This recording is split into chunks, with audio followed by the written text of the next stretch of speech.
না, বাস্কেটবল নিয়ে কথা বলবো না, আমি কথা বলতে চাই বিপিএল নিয়েই। এর আগে বিপিএল এর সবচেয়ে সফল ব্যাটারকে, সবচেয়ে সফল বোলারকে, অথবা রাইভেলরি কি, এসব নিয়ে কথা বলেছি, দল নিয়ে কথা বলেছি। এখন একটু বলতে চাই যে সবচেয়ে সফল উইকেট কিপারকে এবং সবচেয়ে বেশি ক্যাচ কে নিয়েছেন সেই বিষয়ে।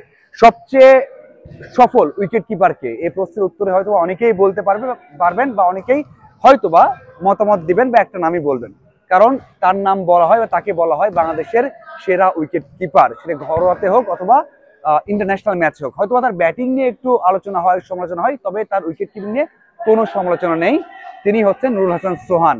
সোহান 102টা ম্যাচ খেলেছেন, তার ডিসমিসের সংখ্যা হচ্ছে 101। দুর্দান্ত তার উইকেট কিপিং আমরা দেখেছি, সেখানে 68টা ক্যাচ নিয়েছেন এবং 33টা স্ট্যাম্পিং করেছেন। এটা হচ্ছে বিপিএল এর সবচেয়ে ভালো তার পরিসংখ্যান, অথবা এখন পর্যন্ত বিপিএল ইতিহাসের সবচেয়ে সফল উইকেট কিপার বললে ভুল হবে না, সবার উপরে রয়েছেন। এরপর যে নামটা রয়েছে সেটা অনেক অভিজ্ঞ, বাংলাদেশের পঞ্চপাণ্ডবের একজন, তিনি হচ্ছেন মুশফিকুর রহিম। মুশফিকুর রহিম ম্যাচ খেলেছেন 126টা, 12 ইনিংসে উইকেট কিপিং করেছেন 112 ইনিংসে।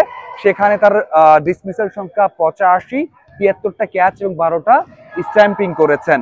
এরপর যে নামটা রয়েছে সেটা হয়তো অনেকেই বলতে পারবে, সেটা হচ্ছে এনামুল হক বিজয়। এনামুল হক বিজয় 119 ম্যাচে উইকেট কিপিং করেছেন, সেখানে 64টা তার ডিসমিসাল রয়েছে, 48টা ক্যাচ এবং 16টা তার স্ট্যাম্পিং রয়েছে। এরপরের নামটা হয়তো সবাই বলতে পারবেন বা সবাই তাকে নিয়ে আলোচনা করেন, এখন আরো বেশি আলোচনা হচ্ছে, কারণ তার ব্যাটিং নিয়ে, কারণ ডাক মারছেন একের পর এক। সেই লিটন দাস রয়েছেন 4 নম্বরে ইতিহাসে উইকেট কিপিং এর পরিসংখ্যানে।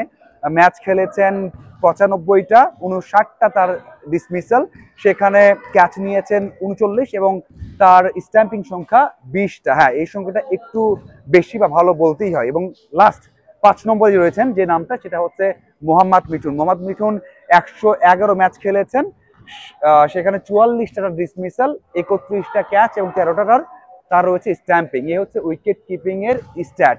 এবার আসলে দেখ ক্যাচিং স্ট্যাট বা ক্যাচে সবচেয়ে বেশি কে সফল, এখানে হয়তো আপনারা বলতে পারবেন, কারণ যারা অনেক বেশি ম্যাচ খেলেছেন পঞ্চপাণ্ডবের একজন রয়েছেন, সেটা হচ্ছে মাহমুদুল্লাহ রিয়াদ সবচেয়ে সফল ক্যাচিং এ। ম্যাচ খেলেছেন 119টা, ক্যাচ নিয়েছেন 55টা, একটা ম্যাচে সর্বোচ্চ 2টা ক্যাচ নিয়েছেন। এরপর যে নামটা রয়েছে সেটা হচ্ছে ইমরুল কায়েস 111 ম্যাচে 48টা ক্যাচ নিয়েছেন, এক ম্যাচে সর্বোচ্চ 3টা ক্যাচ নিয়েছেন। এরপর নামটা সাব্বির রহমান রুম্মান।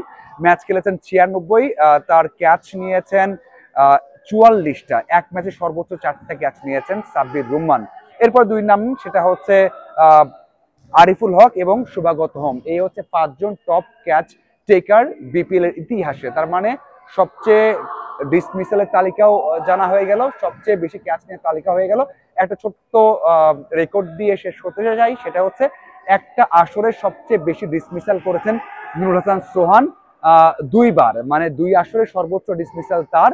আর এর ছাড়া বাকি যারা রয়েছেন সর্বোচ্চ উইকেট ডিসমিসালে, সেখানে সবাই একবার করে আসরে সেরা হয়েছেন, কিন্তু নুরুল হাসান সোহান হয়েছেন একাই যে টানা 2বার বা 2টা মৌসুমে সর্বোচ্চ ডিসমিসালের মালিক হয়েছেন। এই হচ্ছে টানা 3টা স্ট্যাট। আমি হয়তো আরো আপডেট এবং আরো বেশি ইনফরমেশন নিয়ে হাজির হয়ে যাব আমার ফেসবুক পেজ এবং ইউটিউব ফলো রাখবেন। ধন্যবাদ সবাইকে।